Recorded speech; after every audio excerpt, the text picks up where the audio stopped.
DeAndre Ayton is mad about his role with the Lakers. How will they fix that? Also, is Luka Doncic becoming hard to watch? Is the Lakers season over? We'll talk about that. And Freddie Freeman gets called out by the California Post with a ridiculous headline. We'll also talk some Dodger baseball. Roki Sasaki. Do they have a 6-starter problem in LA? We got 5 big moves that the Rams could make that could shock the NFL world this offseason.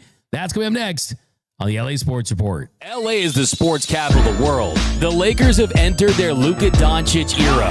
LeBron doesn't just want a farewell tour, he wants a farewell title. The Rams are going to win the Super Bowl. Go, Kings, go! The Dodgers are the best run franchise in all of professional sports. Shohei Ohtani is the GOAT. Steve Ballmer will do anything to get the Clippers a championship. Mick Cronin has to win a national championship at UCLA. Justin Herbert is a top 5 quarterback in this league. College football is just better when USC is good. This whole city has the Mamba mentality. I love LA. Live from the heart of Los Angeles, this is the LA Sports Report with your host, Doug McKain. What is up, and welcome to the LA Sports Report. My name is Doug McKain. You can follow me on X and Instagram at DMAC_LA. Welcome back to the LA Sports Report. If you're new to the show, all things LA sports. I'm loyal to the soil. It's my new show, my new channel, about not just the Dodgers, but the Lakers, the Rams, the Chargers, UCLA, USC. If they're talking about it in the world of LA sports, we're talking about it right here. So definitely hit the subscribe button, hit that notification bell, drop a like. You got BDR, Big Dog Rob, producing the show. We've got Lakers talk to get into, some kind of juicy-ish Dodgers topics to get into, even though Dave Roberts said this is the most peaceful spring training camp that he's ever experience as a Dodgers manager. But the big story in LA today involving the Los Angeles Lakers surrounds center DeAndre Ayton.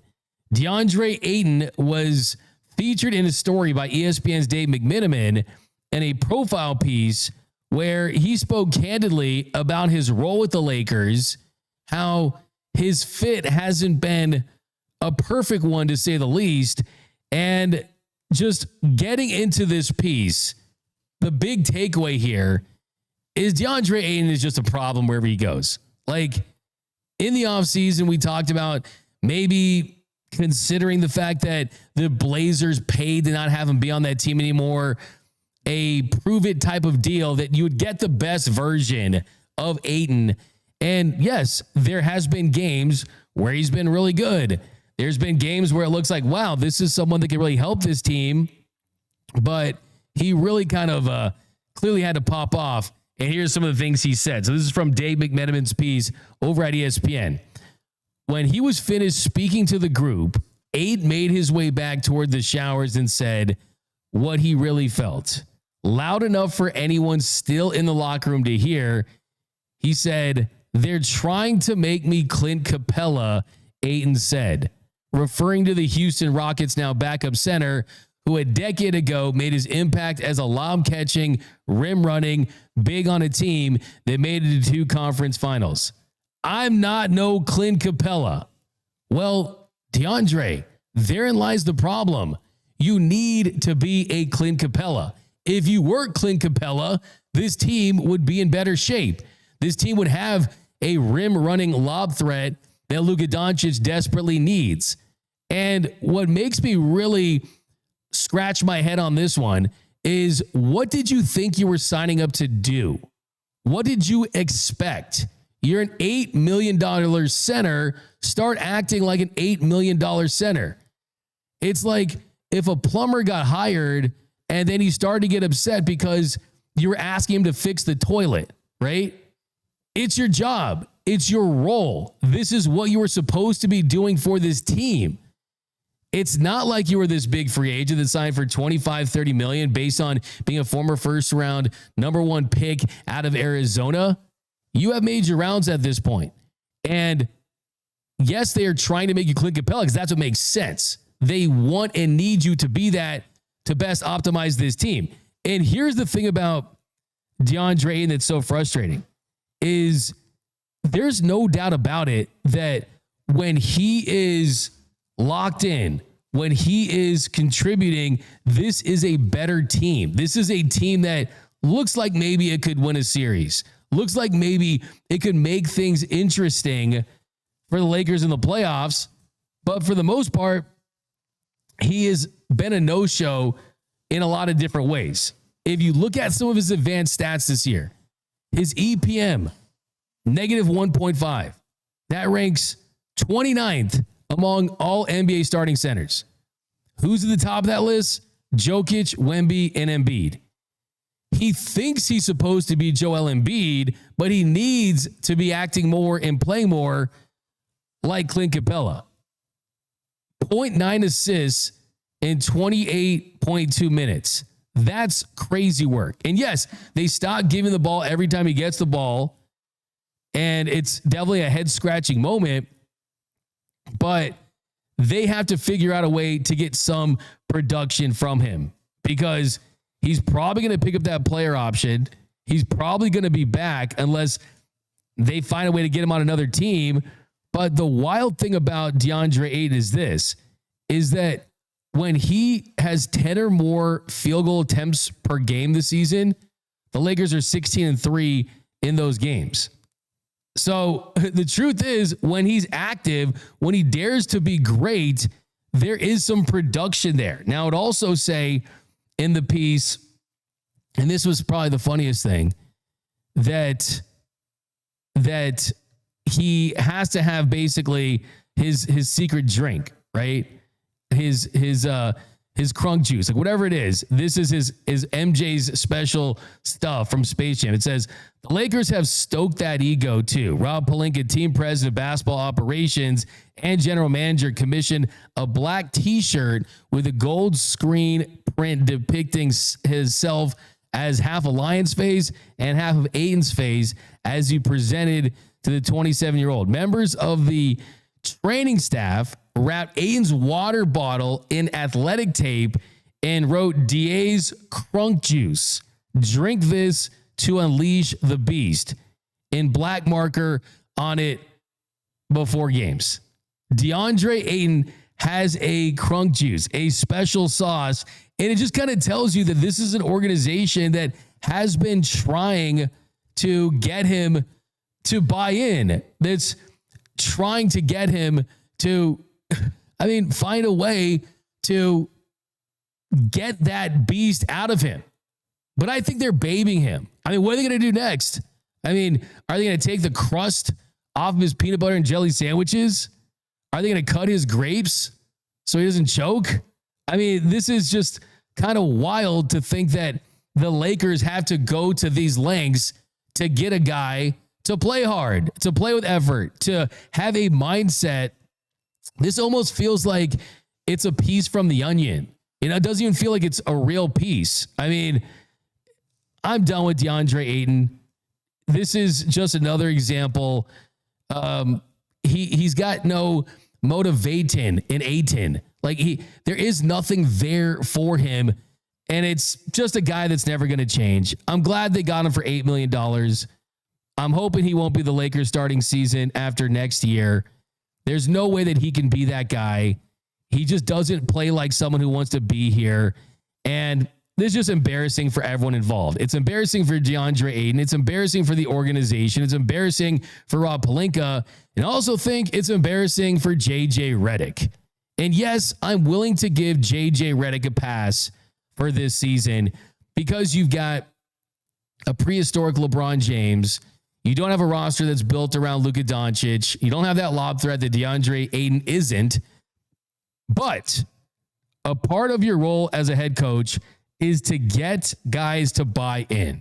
It's to get guys to take on roles and do it with a smile on their face. And it's about making each player feel like you're doing what's best for them. I remember the Phil Jackson era with Pau Gasol and Andrew Bynum and Lamar Odom and Kobe Bryant. Go back and watch those games. What was the first play of the game? It was always the high-low. Andrew Bynum to Pau Gasol to Andrew Bynum. Getting the bigs happy. You got to make your bigs happy. And you knew that DeAndre Ayton was the most volatile and mercurial player on your roster. And he hasn't found a way to get the most from him. And sure, JJ Redick's going to get a pass from this. No one's going to say that this year's lack of success is because of JJ Redick, but it certainly is not a feather in his cap. And this could have been a big feather in his cap to be able to get that. Now, keep it moving with the piece. And this is more than the Michael's secret stuff from Space Jam. But here it goes next. It says, there was less than an hour before tip-off against the Atlanta Hawks on January 13th when Ayton entered the Lakers locker room. Inside the door, Ayton's breezy walk slowed down and his gait suddenly stiffened for a few awkward steps before the big man hurtled toward the floor. What would have been one of the more bizarre pregame injuries in NBA history morphed into something completely different. Ayton caught his fall by placing both of his hands over his head and gracefully executed a cartwheel followed by a somersault to land safely on 2 feet. Yeah, what? It's kind of hilarious. Like this is like I'm telling you, this reads like an article from The Onion in like 2009. So what needs to happen for this guy? I mean, what does he need? But the last thing I need to see is DeAndre Ayton rolling up to the locker room like he's Willy Wonka in the chocolate factory doing that little roll there. It's just weird. I think this has got to be one of the weirdest locker rooms in a long time. And that brings me to this. Because look, as a UCLA guy, I have to admit, I didn't want this to happen. I'd prefer that DeAndre Ayton would be better. I wish that he was the player that the summertime hope springs eternal Lakers crowd where they won the summer. They won the summer. Rob cooked, right? I wish I could say that Ayton was better as an all-star. But let's be honest. He's an Arizona Wildcat. And I look back at that 2018 draft. He was the number 1 pick, right? Number 1 pick in that draft. Here are players that ended up better than the number 1 pick, DeAndre Ayton, in that draft. Luka Doncic, Shai Gilgeous-Alexander, Jaren Jackson Jr., Trae Young, Wendell Carter Jr., Colin Sexton, Mikal Bridges, Michael Porter Jr., Dante DiVincenzo, I think you'd say is better, Grayson Allen, Anthony Simons, Wagner, Mo Wagner, Jalen Brunson, Mitchell Robinson, Gary Trent Jr., and Miles Bridges. I mean, the dude just wasn't it. And he's a waste of size. And this is a really weird piece. And I'll never forget when Ayton said at his introductory presser that playing with Luka and LeBron will be like playing like a video game. When he said that, I was assuming he meant getting lobs, right? Well, hopefully it's game over for Ayton because this is just not what we want to hear. I mean, I think one of the worst scenarios that Ayton picking up his option, which he had, is declining it and signing with the Lakers for a bigger, longer contract, right? Well, guess what? I don't envision that happening at all. That's not going to happen at all. But as of this minute, I don't know kind of what are the better options to replace him. Are they have to do some work? But he needs to realize that he's playing on a contract year, and he could be out of the league in the near future if he doesn't change his attitude. He has got the size. He's got some talent. The mindset and attitude are terrible. If everywhere you go stinks, you're probably the one that stinks. I wish he was prime Clint Capella, but unfortunately, he's prime DeAndre Ayton, which is not that great. What do you think, BDR, though? BDR, you were kind of popping off before the show, man. Like, you were kind of going at DeAndre Ayton. I mean, he thinks he doesn't want to be Clint Capella. Okay, who do you want to be? I mean, just decide what kind of big man do you want to be? Do you even want to be a big man? Because he could be a finesse, but he has to find that system, and he just needs to communicate that to whatever coaching staff it is. I love that you bring that up. I mean, for a dude his size, he plays like he's like 6'1". Like, he really does. And I look at Clint Capella. 2020, 2021, Clint Capella. 2018, 2019, Clint Capella. 12.7 boards, 16.6 points per game. The field goal shooting is up. And DeAndre Ayton, like, that would be just the perfect situation for him. The problem with him is he's not good enough at what he thinks he's good enough at to justify not having to embrace another role. Because the funny thing about him is he's actually shooting a career high 66% this season.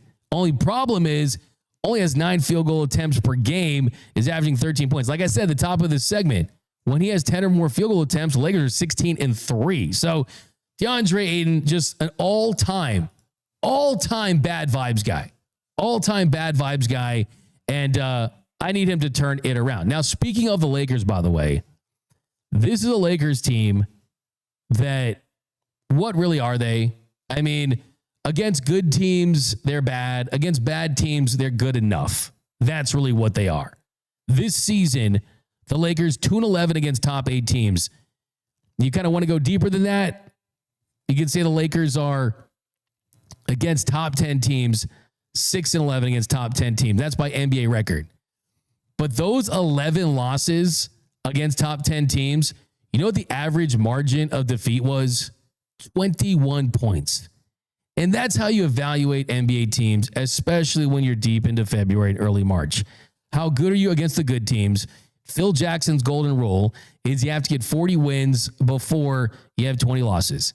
And this is a team that anytime they're tested against a good team, they're likely going to lose. Among the teams with winning records, the Lakers, they get blown out more than any team in the NBA. 14 of their 22 losses are by 15 plus points or more.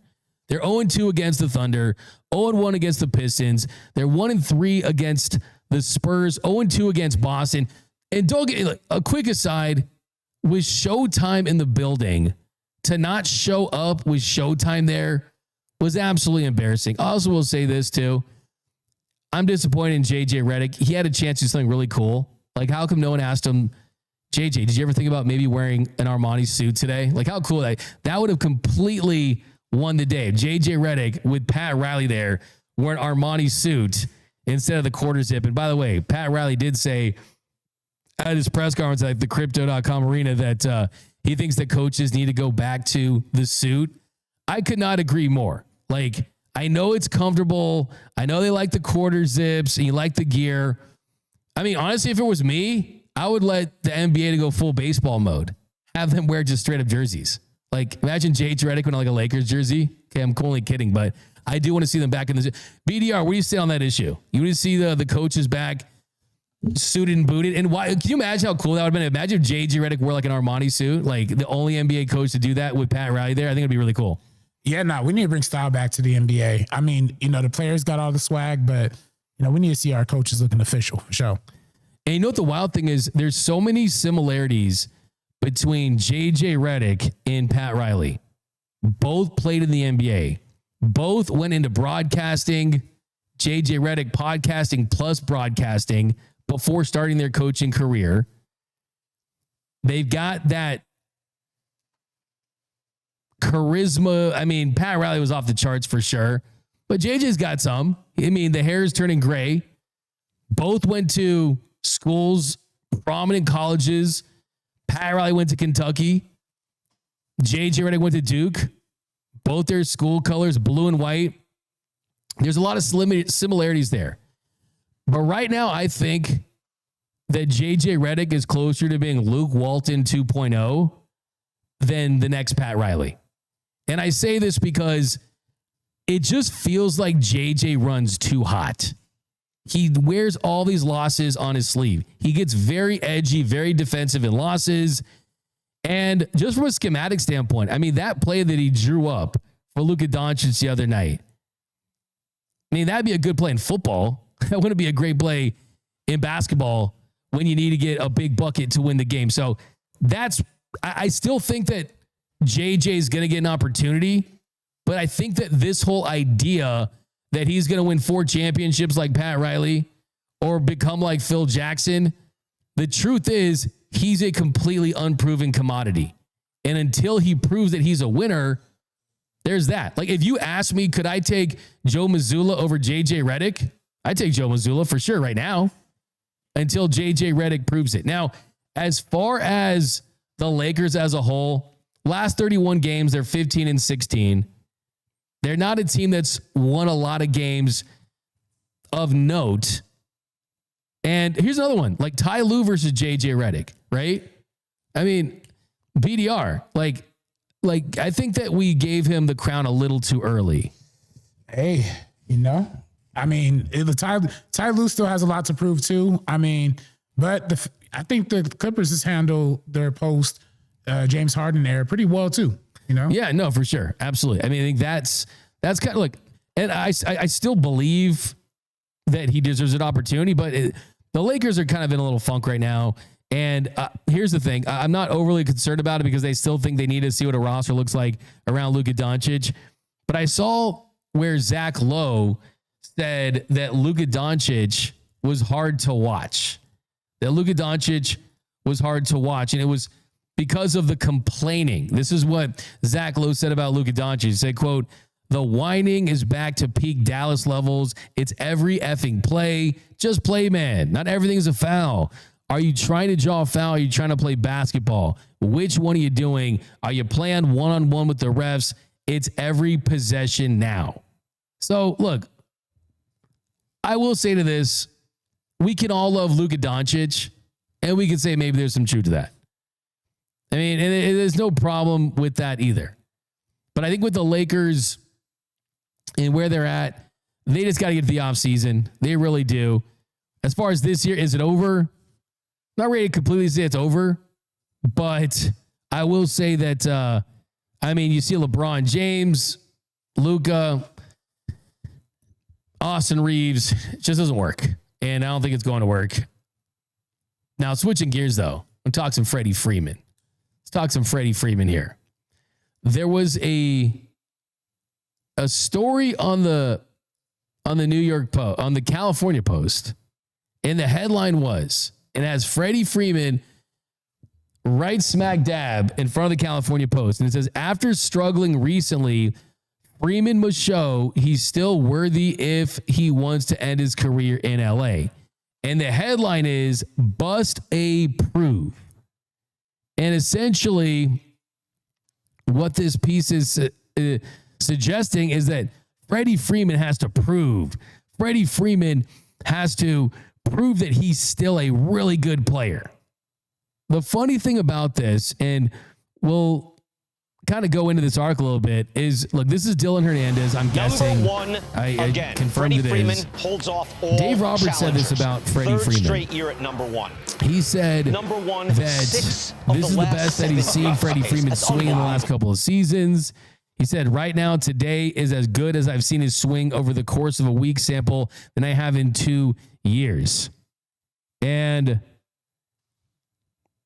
they told that to Freddie Freeman, and Freddie Freeman said, that's what my dad said also. I think what this is, though, is, you guys know me, is I'm always going to try to be bold when I think it's appropriate. I'm always going to say what I feel.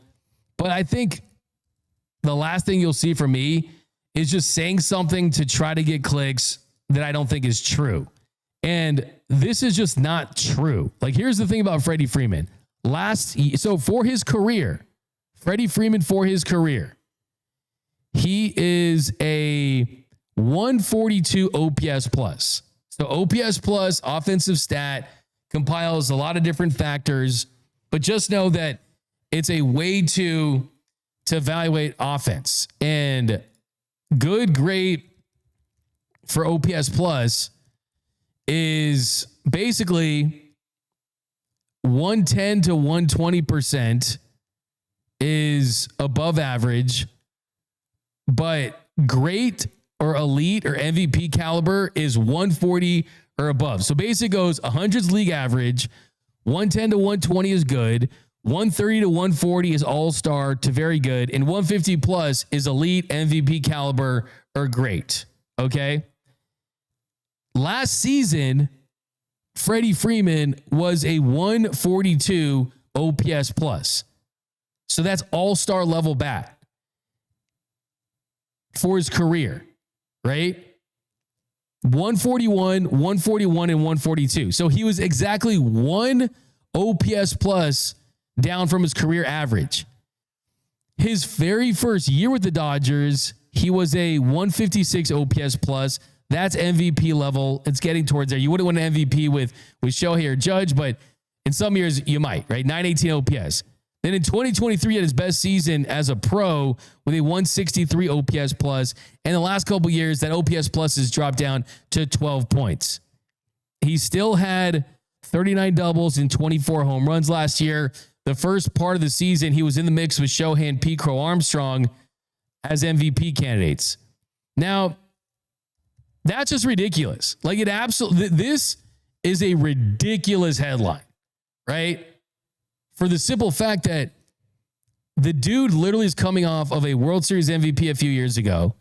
And then last year, he became the first player in big league history to have a walk-off home run in consecutive seasons. And just to kind of give you an idea, of his year last year, a 141 OPS plus, right? For Kyle Tucker, the number one free agent in the offseason, the guy they just signed to a big record contract, Kyle Tucker, in seasons for Kyle Tucker where he's played at least 130 games, the best OPS plus that Kyle Tucker has had in a season where he's played at least 130 games was 147. And last year, Freddie Freeman had a 141 OPS plus. For his career, Kyle Tucker, 147 OPS plus, 143 OPS plus, 142 OPS plus. So that's a major head scratcher. That doesn't make any sense whatsoever. Freddie Freeman, like, just I know Freddie's seen this. I'm very curious to see if he's going to comment on it. I certainly think that he can't be very happy about a story like that, because Freddie, the last couple of years, was he as good as he's been at the peak? No. Was it still an all-star level year? It was. Like, he was a legitimate all-star last season. He has nothing to prove. He really doesn't. Only to himself, because Freddie Freeman is a future first ballot Hall of Famer. That was ridiculous. Some comments here. Delirium9, Freddie will sign a 2-year extension with a 30-year player option in case he still needs to reach 3,000 hits in year 2030. I like that take. Foul play Rob. Freddie Freeman will go to the Hall of Fame as a Dodger. I like that. Sammy Boy Smith, Dodgers 6-0. DePaula 3 hits. Yes, DePaula is DeBalla. Like that. Loyal to the land. What's up, Muad'Dib? We got Ray Arkren. Yeah, Noel and Rob are in the studio for sure. Craig, Muad'Dib. We've got maybe D-Mac can go Armani Code Cologne instead of his usual Axe body spray. Rocking with Axe body spray. All right, switching gears to the Rams' big moves. Let's do some Rams' big moves here.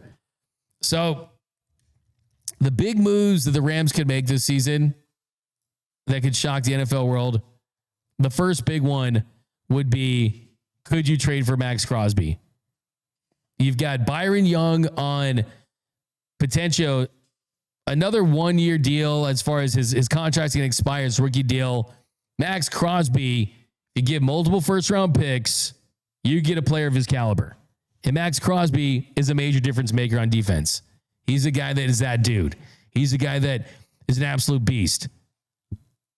Next, you can sign Mike Evans in free agency. If Mike Evans hits free agency, he is another receiver. You put him alongside Devontae Adams and Puka Nacua, that could potentially be the best receiver trio in the National Football League.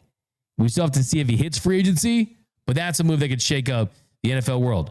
3, trade up for Ohio State safety Caleb Downs. We saw the Rams trade up in 2016 to get Jared Goff. Caleb Downs said at the combine that he feels like he's the best defender available. And you got Ruben Bain. I saw Ruben Bain out of Miami showing up. No haircut, nothing. Just like a baller. But Downs, he could be a safe pick. He's a guy that I think his bust potential is very low. It's very low. So That's definitely something for sure. And then another one, you could trade down for the Browns to get Denzel Ward. You could draft a couple cornerbacks in the first round. The other one I want to see too, potentially trade for Chiefs cornerback Trent McDuffie. McDuffie, he's a star cornerback, and the Rams might look to go that route just because they need to improve that position. And the Chiefs, with Patrick Mahomes coming off the ACL injury and their payroll, the salary cap, it's time to kind of downsize there. And McDuffie is going to turn 26, and the cornerback position, it's a young player's position. And Trent McDuffie is, I think, the best cornerback you could get this offseason. Then the big one too would be, this probably would be, I would say, up there with the Max Crosby one, to draft Ty Simpson in the first round. The Rams have the number 13, the number 29 pick. And Ty Simpson dealt with a back injury for a good portion of the year. He was viewed as a top 10 pick at one point this season. The Rams certainly like their SEC quarterbacks. Could they look to get Matthew Stafford's replacement even while Matthew Stafford is still playing with this team? That would be a pretty big shocker for sure.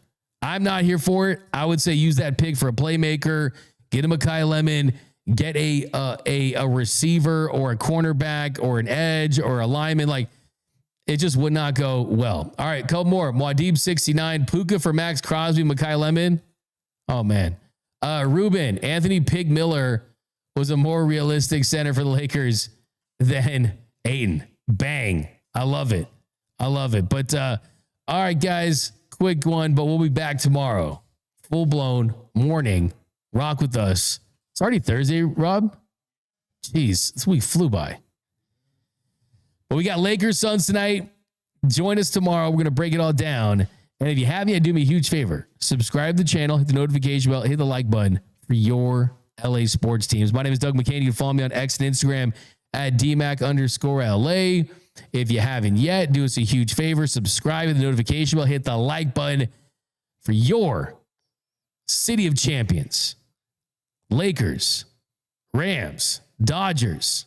This is where it's at, man. It's going to be your home for all LA sports, so be sure to subscribe. And remember, it's nice cities in the world, but LA is the city of champions.